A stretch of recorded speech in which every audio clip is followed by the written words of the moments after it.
What's up guys, your boy Gus back again with another video, and today I'm doing yet again another part of the DBD X collab videos. Now these obviously always been very fun to do, and today I'm doing one that's a bit more up to date than all the other ones I've done, because next month, beginning of next month, the Digital Circus movie will be coming out. The Digital Circus The Last Act, which I'm going to watch in theaters.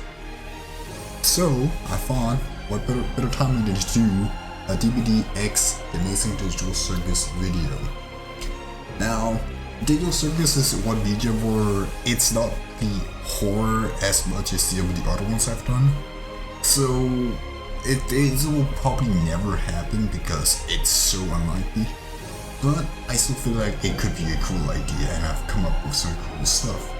So, anyways, yeah, with that being said, of course, we always can do it the same order as always: map, survivor, and killer. I don't have a collab skin for today's video because I couldn't come up with anything. But if you guys have any idea of what characters you feel like would be cool as skins, collab skins, but not their own characters themselves, let me know in the comments down below. Yeah, anyways, without further ado, let's begin with the map. Now, as for the map, I feel like it's pretty obvious what it's gonna be, but I feel like I could do something unique with. So the map, of course, is going to be the circus, or well, the main area of the Amazing Digital Circus. But it's so we can actually explore it more. So it's not just gonna be the giant circus tent. We also explore outside of it. And I want to do something a little with to some of the Avengers from the show. So there will be little rooms referencing like the Candy Avenger and the Man Avenger and stuff like that. So like little rooms around the map that will reference all the different Avengers that's happening in the show. I think this is a good idea because we don't really know much about what's around the circus. We really don't know what's outside of it. We know there's beach, and that's about it. We've seen a lot of stuff out there, but they have not explored it at all. It's so far, it's only been, what we've seen has been the beach, and that's about it. The stuff we've seen outside of the circus that's not an adventure. Yeah. That, anyways, yeah. That is going to be the map. Now, let's move on to the new survivor. Now, as for the survivor, this was a bit hard to come up with an idea of who specifically should be, because there's a lot of cool characters that could work as survivors, and I didn't want to leave them out. So here's what I got. The main survivor is going to be Pomni. I feel it makes sense to do the main character of the show, but this Pomni will have skins for all the other characters. So for example, she'll have a skin she'll have a skin that will turn her into Jax, Gainer, Gangle, Suro, and Ragavan. Now I feel like this is the best way I could do it so that all the characters are represented, because if I don't do like this, not all the characters are going to be represented in this, which I don't want. I want all the characters to have some showing in this. Anyways, as for her perks, this is what I come up with. Her first perk is Your New Home, which is a reference to the song that plays in the pilot, which is called Your New Home. I'm pretty sure that's the exact name of it, if I remember correctly. What this perk does is whenever the X gates are powered, basically whatever 5 generators are completed, basically, you will gain the elusive set effect until the X gate is open. Now, what elusive does is mainly a perk that helps you hide, but it removes your red stains. Like whenever you're running as survivor, you leave like red stains behind you, which so the killer knows you are near and you see you're running, and also hides your aura from the killer. So it's basically elusive as side effect, so it's to hide yourself. I feel like this could make sense because it's like basically saying they've gotten used being in the surface, that they know how to, or in this entity's realm, so they know how to hide, know where to go to hide, to run away, so they're great at it. Now her next perk is, because I want to make a reference to this guy, it's called Gummy's Dream, which is a reference to Gummy Goo. Now what this perk does is, after a Jin is repaired, you will see the aura of the Jin with the most progress for 10 seconds. And it will just light up in like your usual like red color, but if you have like other Jin perks that does show it, like that change the shows aura of Jins, and it shows that Jin's aura, one that's already you can already see, it will then turn into a different color, so you know it's specifically that one. Now this is, I came up with this idea because I wanted a perk that basically shows the fact that Gummy Goo's whole dream wants to escape from his like in the cycle of like where he was. He didn't want to be in that game anymore. He wants to escape. So this is like a perk that shows Pomni trying to achieve his dream of trying to escape where she is as fast as possible. Now this last perk is a reference to, I wanted one thing relating to Jax, but he's one of my favorites. So I've come up with You Are My Playthings, which is of course a line he says in his iconic scene in episode 6. They all got guns, that's episode 6, yeah. Now what this does, this is like a fun one, because this is something new and unique to the bidding. Whenever you are in chains and you go like you run near a survivor, you can then push the survivor down to gain 25% haste, which is like movement speed, for 5 seconds. But then this perk goes on cooldown for 120 seconds. I wanted to make a reference to how Jax basically throughout the entire show doesn't care about the other humans at all. This is kind of reference to that, so you're literally showing how little you care about everyone else around you, that you will sacrifice them in order for you to get away. And yeah, this actual animation, you put this unique animation where you actually push them down so you can get further ahead, and it will be like they will stay on the ground for like a couple of seconds and then get up.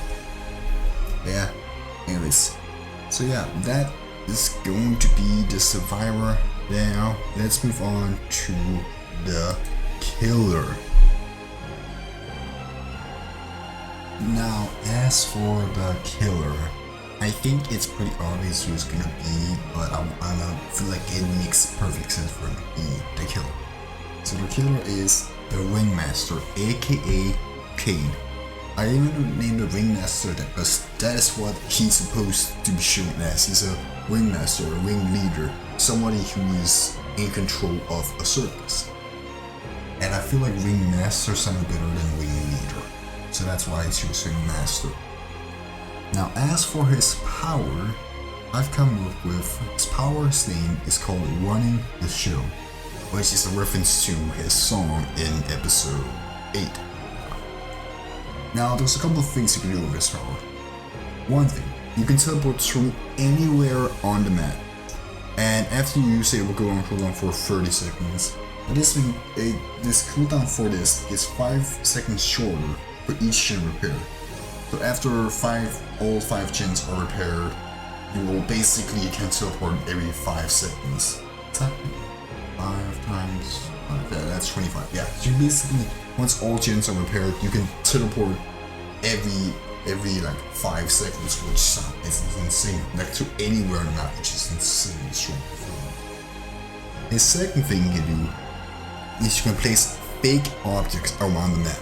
So like fake gens, fake pallets, this fake stuff around the map. Now if a survivor interacts with any of these fake objects, you get a notification indicating infected with abstraction. Now I wanted to make the abstraction some a part of his power, and yeah, I know in the show he is there been shown through he can infect can inflict the infection onto survivors, but into this whole magic kind of thing, I feel like we could just give him that ability. And what happens when survivor is infected? Well, when a survivor who is abstracted have this side condition, they will gain oblivious and blindness, and oblivious does so they will not be able to hear or the killer if they're or see the killer's aura. And blindness does so that they can't see any, basically see any like gens, auras, any auras at all. They cannot see. And the map gets dark for them. Like kind of like how the Dredge darkness is, but like not as much. And then for them to get cured, they have to get for them to get cured, they have to find another survivor. We have to do a new action called calm down on it. Like basically calming down to basically something from extracted. And after you knock down one of these survivors who is infected, you can send them down to the cylinder, which is the area where all of the abstraction beasts are at. Sure. And when in the cylinder, the survivors have to avoid like some of these abstraction monsters until the survivor comes and saves them. And if the survivors in there get hit by one of those monsters, they will make you 10% faster for 10 seconds. And I feel like this, yeah, it sounds like a lot, but I feel like it's not the strongest power set, it's not the weakest, it's a pretty balanced stuff. Now, as for his perks, this is what I come up with. His first perk is Why You Like This, which is a reference to one of his best lines in the episode in the pilot of why can't I think? Better making digital circuits. I don't know. I'm thinking of changing. And what this does is, whenever a survivor repairs a gen, they will become exposed for 20 seconds. So even if like it's multiple survivors on a single gen, then all those survivors will become exposed for 20 seconds. I feel like it's not the longest exposure time, but again because of Kane's, because of some killers who have great mobility, like Kane who can teleport, it's pretty good. It's pretty decent amount of time it takes. Now his next power is I Am God, which is becomes a iconic scene in episode 8. Now what this perk does is, when the survivors have repaired all of the gens, you will then start to see all of the survivors' aura until they have opened an exit. So basically this makes you like an in-game monster. It basically makes it so you have complete control over everything. You can always know where all the survivors are at and always stop them from opening the exit to keep it for as long as possible. Now this last one, his thing I feel like is pretty fun and reference to, well, the perk is called They Have No Mouth But Must Scream, which is a reference to the book that this server is based off. I have no mouth, but I must scream. Now what this perk does is that whenever a survivor screams, they will then become hindered for 10% become 10% hindered for 3 seconds. Hindered is what basically makes the survivor slow. And I feel like this could be pretty strong on certain builds, and it's all about making the survivor scream, because yeah, you won't hear them scream, but you'll know what will affect them, so you'll see them be slow for a bit. I feel like this would be very strong on certain killers. Now, that will do for today's video. Hope you guys enjoy your time. I know I have these videos always so fun to do, but yeah. Thank you guys so much for watching. Hope you enjoy your time. And remember, you matter in this world. There's someone who will love and appreciate you. And no matter where you are, no matter what you're doing, just remember you are loved and appreciated. Be happy, stay happy, see all you lovely people next time. Later, Bucket Army.